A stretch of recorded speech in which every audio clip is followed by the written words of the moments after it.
আমরা পুরুষ আমরাও পারি, তবে দিনের বেলা নয়, রাত্রে মেলায় যাইতে। সুপ্রিয় দর্শক, আসসালামু আলাইকুম। আমরা এখন আছি কালকিনি একটা ঐতিহ্যবাহী মেলায়। এটা আমি বললাম, কিন্তু আসলে এটা কিন্তু ঐতিহ্যবাহী কোনো মেলা না। আমরা কয়েকদিন যাবত এই শুনতেছি, টাক জলবাজাই বলতেছে ভাই কালকিনি নাকি বিশাল এক মেলা হবে। তখন আমরা রওনা দিলাম যে দেখি কি মেলাটা হয় সেটা দেখার জন্য। প্রথমে মেলায় ঢোকার পর আমাদের একটা চুরি পছন্দ হয়েছে। চুরিটা এই পেরে লড়াই, মানে কত মজাই যে লাগে কি বলবো। আর এখানে লোকজন অনেক বেশি ভিড় হয়ে গেছে এখন বর্তমানে দেখতেছি। এই মেলাটার উপলক্ষ একটাই, বিজয় দিবস উপলক্ষে কালকিনিতে ঐতিহ্যবাহী একটি মেলা তারা আয়োজন করেছেন। প্রতি বছরের ন্যায় এবছর হয় কিনা সেটাও আমি জানি না, কিন্তু প্রত্যেক বছর দেয় কিনা সেটাও আমার জানা নাই। এবার আমি প্রথম একটু দেখলাম টিকটকে, তারপর আমি একটু গেলাম একটু ঘোরার জন্য। আমরা 7:30টার দিকে এই মেলায় উপস্থিত হই। উপস্থিত হওয়ার পর অনেক লোকই কম বেশি দেখতেছি, মানুষের ভিড়।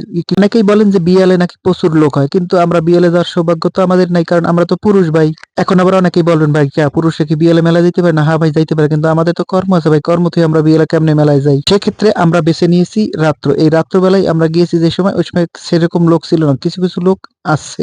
আর দূর থেকে লোক আসবেই কেমনে? কালকিনির ভিতরে যারা আছেন তারাই ঘুরে আসেন আবার যান, আসেন আবার যান, এরকমই মানে তাল বাহানা চলে। সেরকম লোক উল্লেখযোগ্য আমরা দেখলাম না। কিছু কিছু লোক রয়েছে, কারণ 7টা 8টার দিকে তো আর সেরকম লোক থাকে না। এখন কিছু মেয়েরা এবং কিছু মহিলারা রয়েছে এই মেলার ভিতরে। আমরা বিভিন্ন ধরনের খোপা এটা সেটা দেখতেছি এবং কেনার জন্য একটি ধান্দা করতেছি যে কেনা যায় কিনা। চশমা দেখে আমার পরানটা আর মানলো না, কারণ আমি একটা চশমালার একটা ধান্দা করলাম, কিন্তু নিজেরও দেখি একটু সালমান শাহ দেখাই কিনা, সেই জন্য 2-3টা চশমা আমি চেঞ্জ করলাম। আমি চশমালার বললাম পাড়ার পোপাটা আর একটা চশমা দেই, চশমা আমার সই ভালো দেখায় না, তো সেরকম একটা চশমা দিয়ে আমি একটু সই দিয়ে আমার একটু ভালো উলো দেয় কিনা। তারপর আমাকে আর একটি চশমা দিল, আমি চশমাটা সই দিলাম। চশমা দেওয়ার পর কিছুটা একটু সালমান শাহ একটু বাপ হয়, কিন্তু এক সাইডটা, কিন্তু পুরোটা আসলে সালমান শাহ একটা বাপ দেখায় না। এবার আসলাম দিল্লুকা লাট্টু খেতে। এই দিল্লিকা লাট্টু মাত্র 10 টাকা পিস। সেটা আমরা সবাই একটা একটা করে লইলাম এবং খাইয়া ফেলাইলাম। এখন মুখের ভিতর দেওয়ার পর একটা চাপ দিলাম, চাপ দেওয়ার পরবর্তীতে আর দেখতেছি এই লাট্টু নাই, কিন্তু আরো খাইতে মন চাইতেছে। তারপর আমি একটা খাইলাম, তারপর খাওয়ার পর হালকা করে মুখের ভিতর নিয়ে একটা চাপ মারলাম, সেই টেস্ট এবং খেতেও খুব স্বাদু মজা।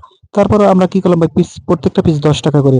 তারপর আমি গেলাম আচারের কাছে। আচার দেখতো সুন্দর লাগতেছে এবং খাইতেও হয়তো বড় টেস্ট হবে। এখন বললাম তোমরা চলো সবাই আমরা আচার খাই। আর একলা পক্ষে আচার খাওয়া কি সম্ভব? তারও হাতলাম, বলছে না আমরা এই আচার মাচারের ভিতর নাই ভাই, আমরা আচার উচার খাই না। আমি করলাম ঠিক আছে, আচার যদি না খাও তো আমিও খাবো না। মেলার ভিতর দেখতেছি তেন্দুরি চা। এখানে কিছু মহিলা চা খোর আছে, তারা বসে রয়েছে, কোন সময় চা তাদের দিবে এবং টক টক করে গিল্লা খাইবে। হঠাৎ করে দেই ভাই ধুমা ওঠে। এখন আর পাশার ভিতরে হয় না, কোন জায়গাতে সেটা কল্পনা করতে পারি না। এখন হঠাৎ করে দেই পাল্লের ভিতর দিয়ে আগুন ধরেছে। কি রে আইসের ভিতরে পাড়ার ফোপাড়ায় করছে কি? আইসের ভিতর তো তুফান লাগাই দিছে ও। কি কাম করে রাইছে, কি গড়াইছে ও? এক মাথার কাম দেন, হে আবার পিডা লই আইছে। এই পিডা আমার দেখি তো মশাক লাগবে, এই আমি খামু কেমনে? কিন্তু অনেক লোক এটা আদি কিনা খায়, মুই কি পাগলে পাগলে যাবি খামু? আর একটা দোকানের সামনে গেছি, কারণ মুখে কি হাজু একটু বাদাম খাওয়ার শখ, কিন্তু তারে বললাম কাকু কতক্ষণ লাগবে? কাকা একটু লেট হইবে, তুমি বহো, তোমাকে খাওয়া মানে আমি। আল্লাহর ফলে আবার তোরা সে কাঁচা জানি না বাজে।